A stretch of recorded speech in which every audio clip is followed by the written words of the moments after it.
Wonderful. Welcome everybody to today's Wednesday webinar, the Wednesday webinar for the month of November 2021. Today's presentation is Turning Community Service into Money for College.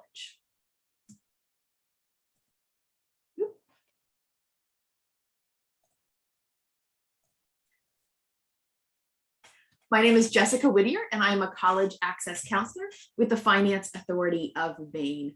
So today's topic, again, turning community service into dollars for college, money for college. We're going to cover kind of two primary topics. So we are going to talk about finding community service opportunities. So I will share that I have got two high school students myself right now. They are also both Girl Scouts. So lots of conversations that we have in our household about how we volunteer and give back and try to make more of that known. But I absolutely recognize that for many students, finding these opportunities, especially now kind of in this COVID world, can be a little bit challenging. So we're going to talk about some of the resources that are out there to help students find and secure community service opportunities. So some of the larger databases that are out there, but also kind of some of the more grassroots ways that we can find community service opportunities as well. And then we're going to talk about service scholarships and how to find them.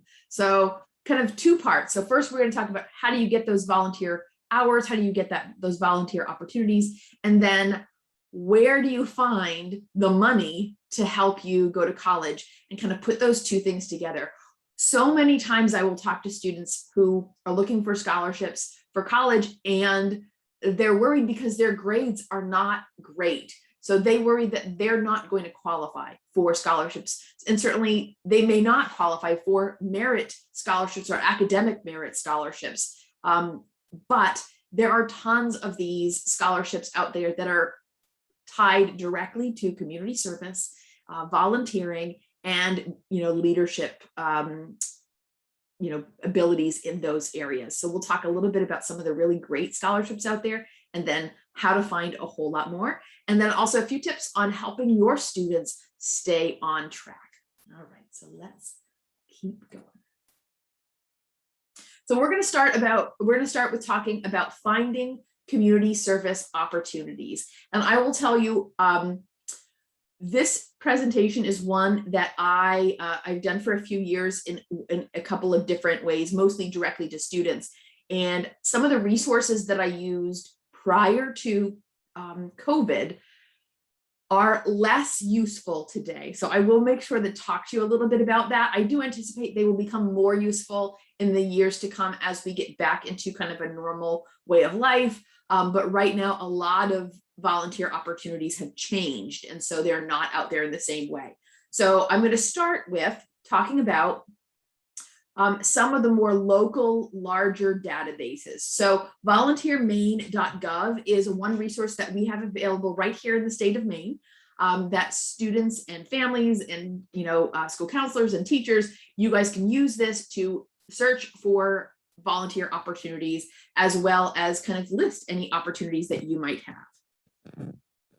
And so what you do on this site is that you would click on Serve in Maine.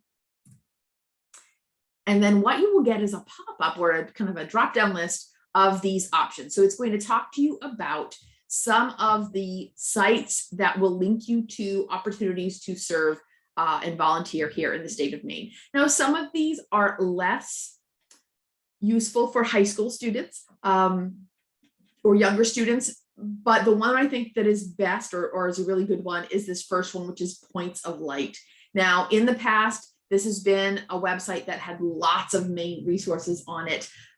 When I was kind of looking at it in the last couple of weeks, it's not been as good. So I will say, I think a lot of the things that were on there before, because of the way COVID has changed things, especially with high school students, they've kind of taken those off the list. But the way that this would work, and I'll tell you what I did find when I got in here, the way this would work is you'd put in where you are.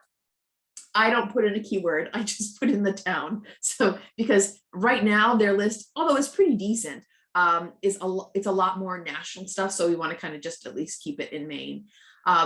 So I put in my towns. I live in Poland, and then I originally I clicked on good for teens so that I could see the list of good for teens. But right now that list is all sites outside of the state of Maine. So that is not helpful for our teens who will be extremely discouraged. So I altered the search and I searched for good for families, and I got a good list. And when I went in to look at most of those, they are still going to be opportunities that are going to be good for teens as well. So some of them are ones where they kind of want you matched with your family, but I will say most of these, a student can do it either on their own or with a partner and be great with that.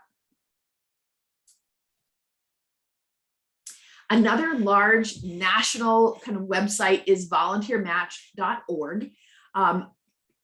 In this one, I would say, again, similarly, this used to be a fantastic place to get this information. And it still is for many, cities in the United States, a little bit less for Maine. So I think either we're using it less or some of those opportunities have just kind of changed for now.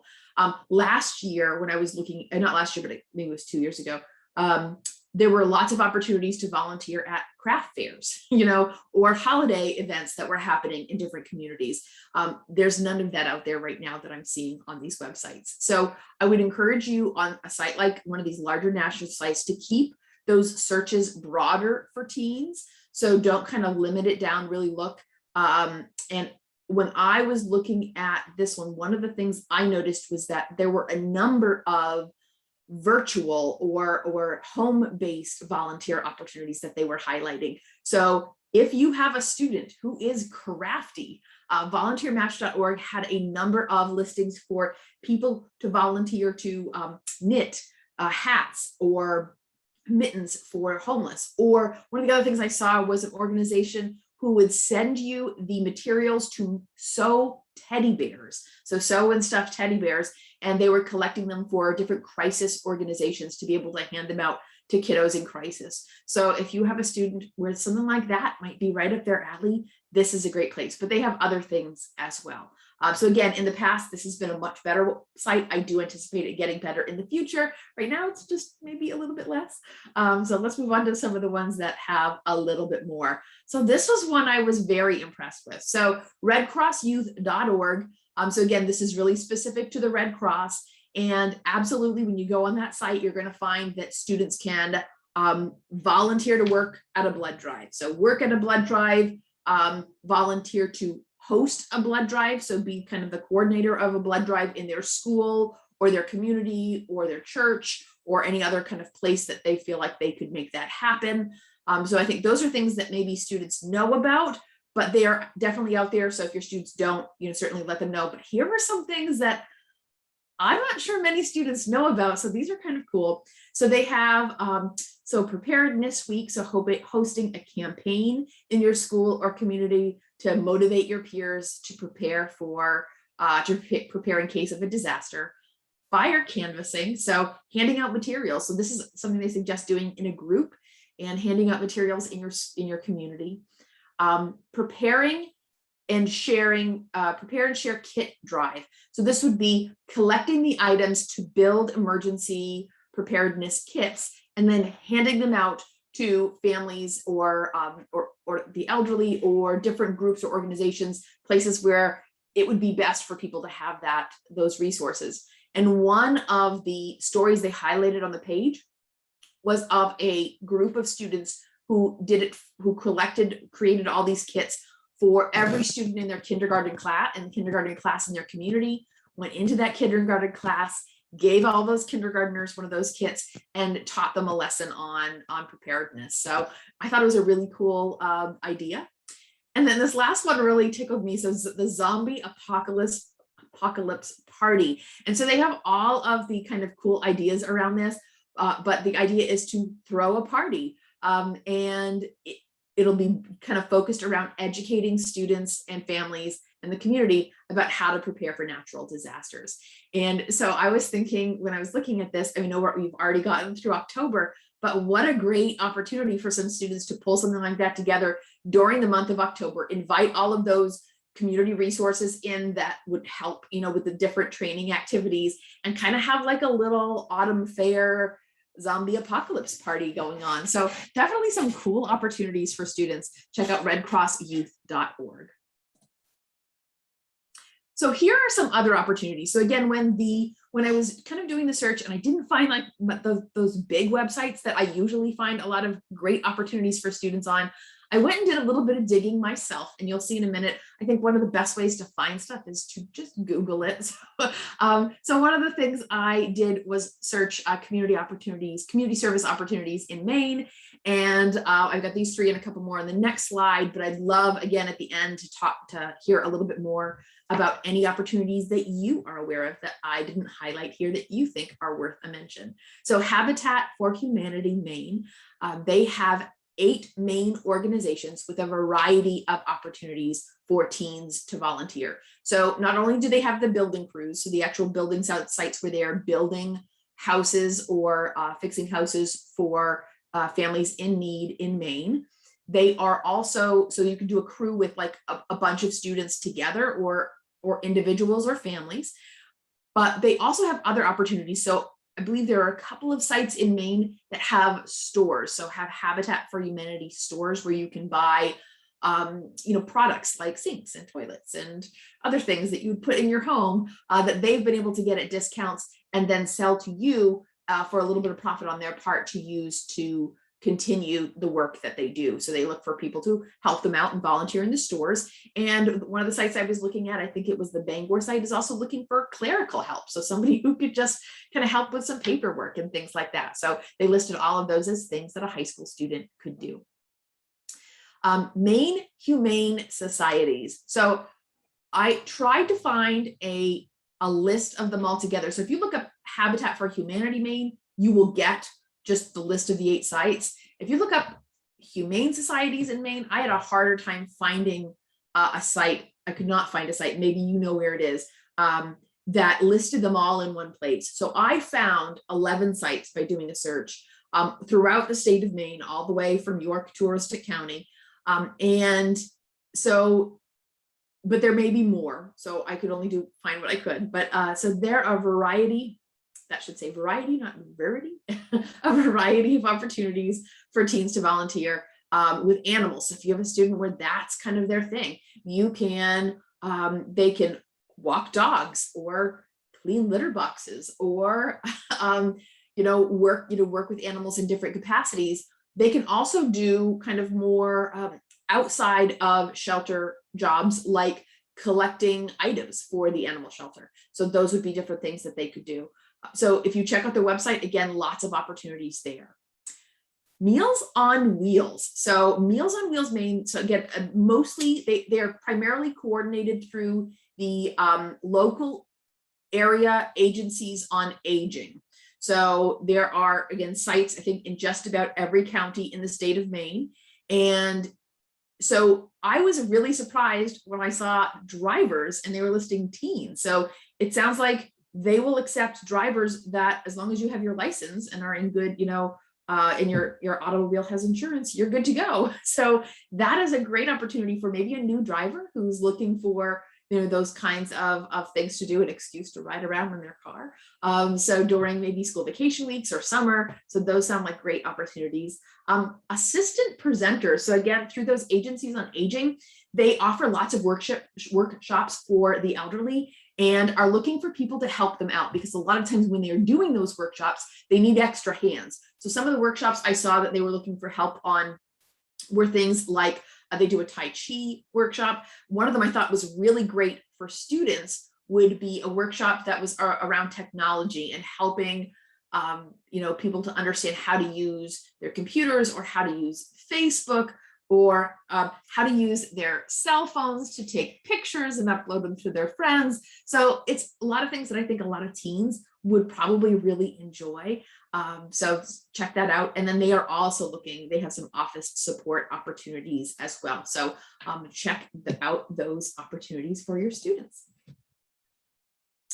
A couple of other ones that I found that I thought were interesting and a little bit different. One of them is the Sierra Student Coalition.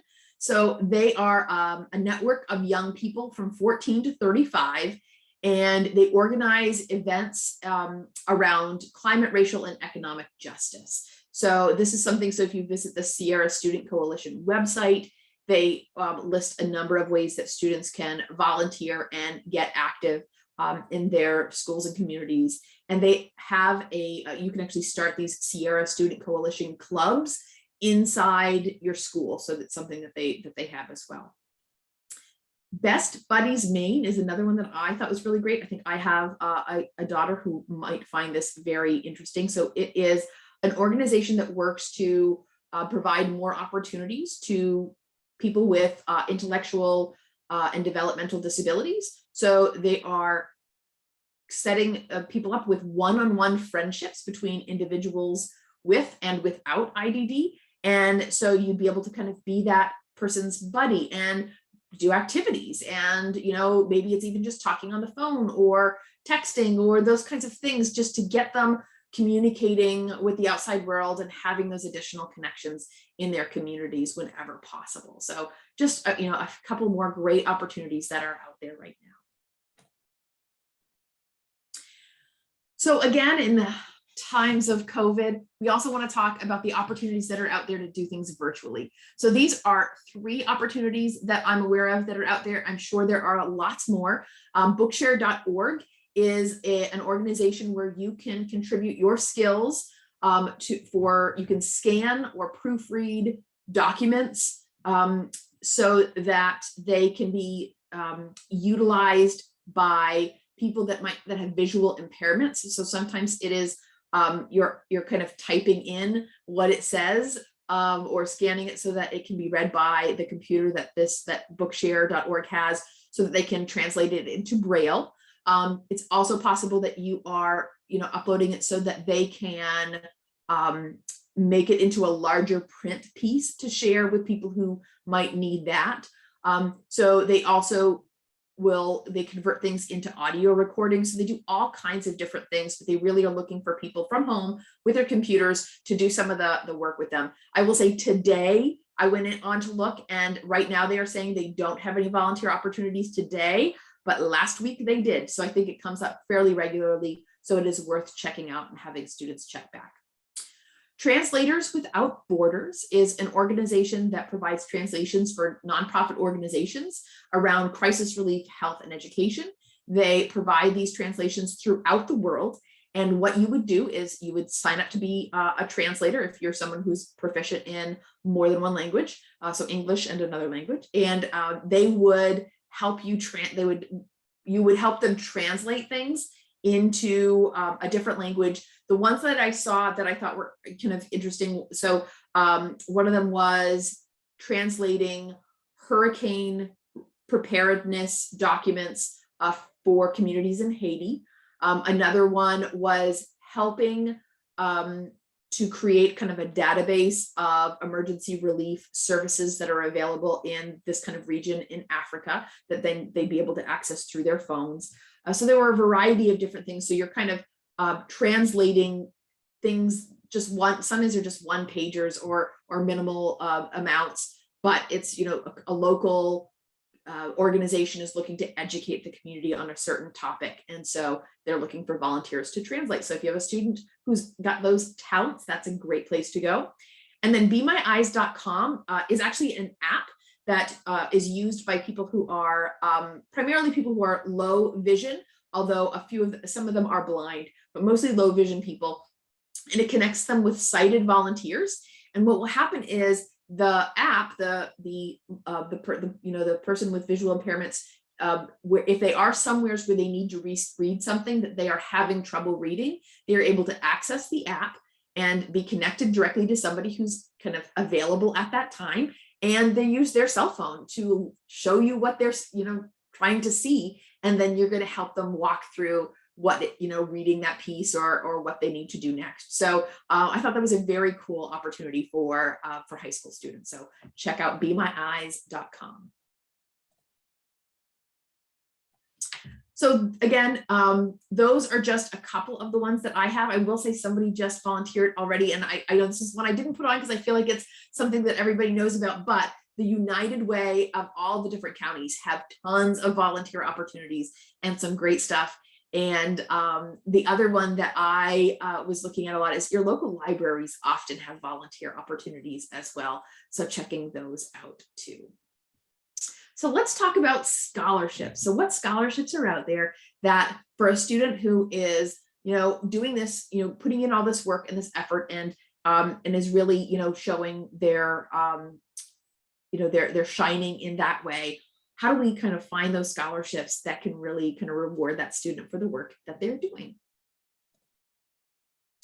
So the first thing I'm going to say, and you guys have heard me say it before, is please, please, please use free scholarship searches.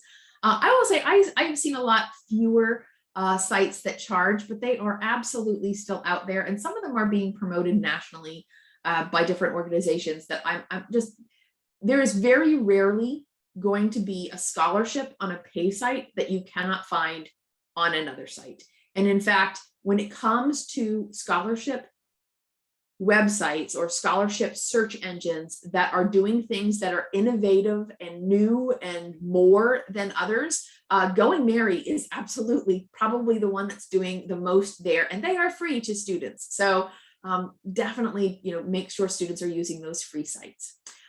We have a list of, at famaine.com, we have a list of Maine-based scholarships that you can check out, and a number of those will absolutely be a great fit for students who have community service hours under their belt.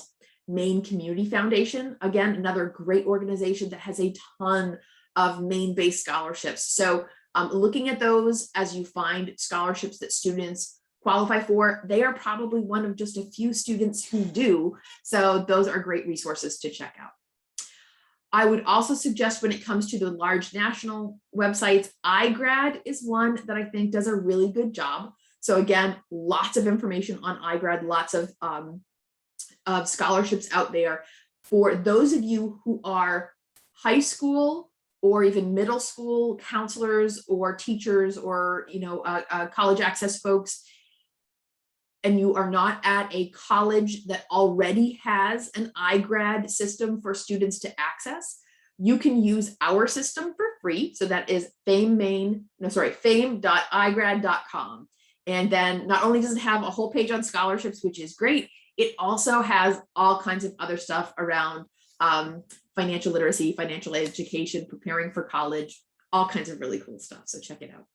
Going Merry, right now, still my favorite scholarship website out there when it comes to the large national folks, because they allow you to create an account, which most of them do, but then they allow you to upload things there that you can use over and over again. They allow you to apply for more than one scholarship at a time using the same application. So for many students, it just feels better to feel like you're getting a lot of that done all in one place. And I'm also going to plug in this particular presentation, DoSomething.org. We certainly talk about them every now and then, but it's not a site I plug a whole lot, because so much of the scholarships they offer are their own, and so it's a little bit there's not as much to go around.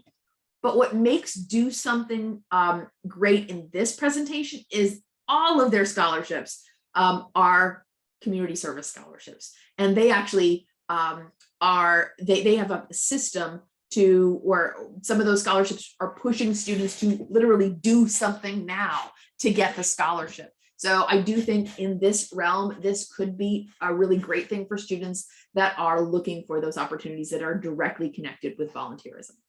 So other places to search, employers. So students checking with your employers. I will tell you that there are, some of the larger companies here in the state of Maine, Hannaford, LL Bean, where students might work, or Shaw's. I'm not sure about Shaw's, but a lot of them, they'll sometimes offer you time at work, paid time at work to go and volunteer. Or some larger corporations might even offer for every hour that you volunteer to work at that organization, they'll donate some money. So there are different ways that they encourage their employees to volunteer. So look for those opportunities at your employers. Check out college websites. So sometimes you're going to find that there are service-related scholarships right on those college websites that you're planning to go to. So check that out. And lastly, Google it. So you're going to see the scholarships that I found, and I primarily Googled it. So I looked up service scholarships, community service scholarships, service leadership scholarships. I mean, you name it, I kind of did a peek, and I found a few that I think are especially cool to talk about today. So let's take a look. So the Prudential Emerging Visionaries Scholarship. Hold on 1 second. So the Emerging Visionaries. So this is the United States' largest youth recognition program based exclusively on volunteer community service. And I want to highlight here, so, and you'll see the next two scholarships really are not just for high school students. So this is grades 5 through 12. I think the next one is a similar kind of stretch where, you know, so many times students are looking for scholarships in the spring of their senior year of high school. It is really important for them to know that scholarships are available sooner than that. And it's tough for some students because senior year can just feel overwhelming. There are so many things to do. There are college applications and financial aid applications and senior projects and senior graduation related activities and college related activities. And then on top of that, I've got to look for scholarships. It's a lot to add it all to senior year. It really is possible for students to start this earlier than that and take a bit off their shoulders. So these scholarships are open to grades 5 through 12 for students who are engaged in volunteer activities now. And they could receive up to $15,000. So what happens, I do want to say, up to $15,000 plus an all-expense paid trip to New Jersey. Really, it looked really cool when I was looking at kind of what that those workshops were. They're going to connect students with other people who do really great volunteer work and kind of mentors and motivators. So it's pretty cool. It was a pretty cool thing that they're doing. So I would definitely encourage you to have students check that out. If a student gets a scholarship prior to senior year of high school, what typically happens is that the organization will hold that scholarship. So they'll send the award letter to the student that says, hey, you've got a scholarship, yay.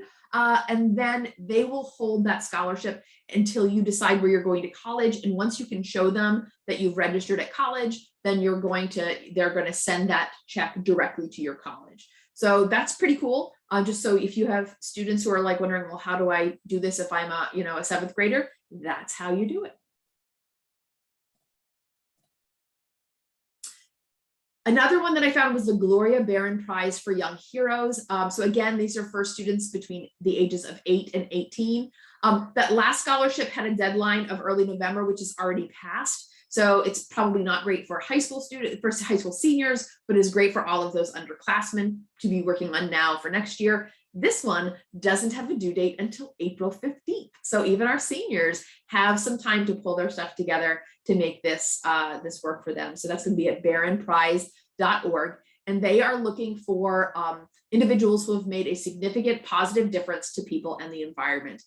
So they look at individual people and their projects, and they really are, this particular scholarship is looking for students who have kind of taken the lead in that volunteer project. So kind of maybe created it themselves or built it or done something a little bit innovative. So I was reading a story about a middle schooler who did a project on helping to weatherize homes in her community, and she kind of built the whole thing from the ground up. If you have students who are Girl Scouts or Boy Scouts in your life, they are going to be already probably in tune to some of the learning how to do those leadership roles in service projects. So it's worth kind of sending their way as well. And then the Daviscutter Scholarship Fund aids people active in movements for social and economic justice. And I think this is absolutely a topic that is at the forefront for most high school students today, thinking about the different causes that that have come about even in the last 2 or 3 years that have become more prominent. So these are need-based scholarships. but they are specifically tied to students who are active in the progressive movement. So you can check out daviscutter.org to learn more about that scholarship fund. All right, so we are on to the last kind of section, and that is as students find those scholarships, getting organized, getting themselves kind of put in a place where they're ready to go is going to be important. And I think sometimes that is the hardest things for students to do. So let's take a look at getting in the zone. So I think this is one thing that can really help students if they make a plan. So I loved this quote when I was looking for some of these quotes. It's not exactly community service related, but I thought it was great. So a dream written down with a date becomes a goal. I just love that part. A goal broken down into steps becomes a plan, and a plan backed by actions makes your dreams come true. So I think one of the ways to get that started is to have students build a resume. And I know many of you guys already do this with your students. I've seen students that have these brag sheets. I think they're called senior brag sheets. And it's a list of all the things they've done. Maybe their parents add things and their teachers add things, and they've got this nice list that they can use to write their college essays or apply for scholarships. I would encourage you to have students start that earlier. So they could start these brag sheets. It could be called the Joey brag sheet, or the Kyle brag sheet, or the Sarah brag sheet. And it starts in middle school, and they're starting to put that stuff down, or certainly freshman year of high school, really starting to think about that. I know, so here at the high school in Poland, where my kiddos are, they have round table teachers who work with them all the way through. That would be a great place to kind of encourage students to start thinking about those and putting them down and adding to them every year. So anytime they join a club or organization, anytime they volunteer or take on a leadership role, they are writing that stuff down. So it's all in one place for them to be able to come back to and see where they're at. And then make a plan. So do those scholarship searches as early as you can. So really take advantage of that. Build a scholarship spreadsheet. I'm going to show you a less than pretty example of one in just a minute, but I think it'll get the point across. So build a spreadsheet to track everything and write everything down. Don't just take the time, make the time. And I will say for students who are most successful in getting scholarships to help them pay for college, we are talking about students who have built this into their kind of pattern of doing things. So they've got an hour a week that they dedicate to scholarships, and they've made it part of their routine. And then stay positive, right? So look for, and I will say, this is why I love this community service piece when it comes to scholarships. Is it's so tough sometimes with scholarships, because you apply for them and you just never know if you got them, and then you don't hear back. And that is one of the things I love about Going Merry, is that when students apply for scholarships through Going Merry lets them know when the scholarship has already been awarded. So they know that they didn't get it, and they're not still kind of thinking, I wonder if. So that's great. But this, stay positive. So community service, one of the great things about using this as one of the ways to kind of springboard into scholarships is it usually feels good, right? It just feels good to give back and do something for other people. So it feeds us in more than one way. So not only does it help us kind of emotionally and in our own kind of self-worth, it can mean, some dollars for college. So, encourage students to stay positive, find those ways when you feel like they're getting discouraged or overwhelmed with the process to kind of, some of these little quotes to keep them motivated. All right, so this is like the least pretty slide in my whole presentation, but part of making a plan is tracking your information. So when I have done scholarship workshops with students in the past, we start with this scholarship application organizer and organization tracker. And I just want to highlight, so I usually encourage students to set everything up by date. So what is the date that the scholarship is due? So they're kind of seeing what comes next. And then they can reuse this every year, because many times these scholarships are available every year, so they can start back at the beginning again. Put down the scholarship name, and then if at all possible, put down the URL for the original scholarship post. So although you might be able to find that Prudential scholarship on many of the scholarship websites out there, you really want to go and find the original page on the Prudential website that has that scholarship. And that's the URL you want to put there. That's what's going to make sure that you have the most up-to-date information about that scholarship when you are submitting it. And then you want to put down the contact info, the address, qualifications. So who do you have to be to get the scholarship? Requirements. What do you need to get to them in order to get the to apply for the scholarship? The amount. So all of those things, put it all in one place, and then look for similarities. So are there similar essays or letters of recommendation opportunities? So a lot of times you can write about how one community service project impacted you, and you can use that same essay over and over and over again when it comes to these scholarships. And absolutely with letters of recommendation. So those letters of recommendation from organizations that you've worked for or your students have worked for, one letter of recommendation, again, you can use it over and over and over again. So be thinking about that. Make folders for your scholarship. So I encourage students to do this using their Google Docs and keeping in their Google files, but they have a scholarship kind of a file there that they are putting everything in. So maybe they have a folder for every scholarship. Maybe they just have a folder for all the parts and pieces that are going to go into these applications. And then encourage students not to limit themselves. Many times they are going to find scholarships where the requirements or qualifications are ones they just don't quite meet yet, especially the qualifications. Maybe they just don't have enough yet community service hours, or they don't have a leadership role in that community service volunteering situation.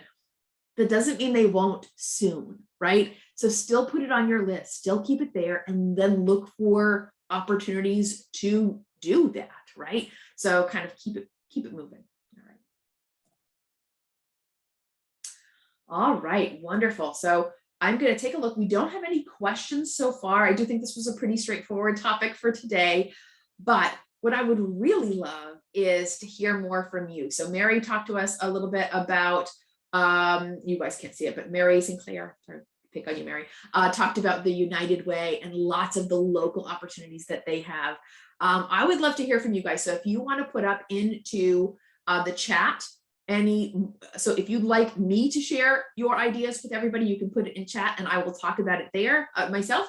If you would like to talk about it yourself, you can raise your hand and I will make you a panelist, which will show us your video. So make sure that you are dressed and then you can talk about that as well. But I know there are so many really great opportunities out there for students. And so, I mean, it's really interesting. I put out there when I had a Girl Scout troop that I was the leader for, and they were looking for people to teach them how to sew. So that was something I just kind of put out there. And so that's something you could find. I'm sure that would, looking for those opportunities, somebody can just kind of put themselves out there and say, I can do this. This is something I'm good at. Are there, local groups that can help? We do Claim Your Future with elementary and middle school kids. That is absolutely something I would love to train a high school student to do and go into their local schools and play the game with students, younger students, and give them more of that exposure. It's not the teacher in the classroom necessarily teaching them the topic, but someone cool that's a little bit closer to their age. So those are kind of some opportunities that are out there as well. But really, there are so many things if you look around in your community where you can help. I know right here, or I'm sure all over the state of Maine, they have the Adopt a Highway projects. So you can, adopt a portion of a road and clean it up and keep it clean throughout the year. So all kinds of things for all kinds of different students. So again, if you have anything to offer, please feel free to raise your hand. Oop, I see one more, no hands, but another comment coming in.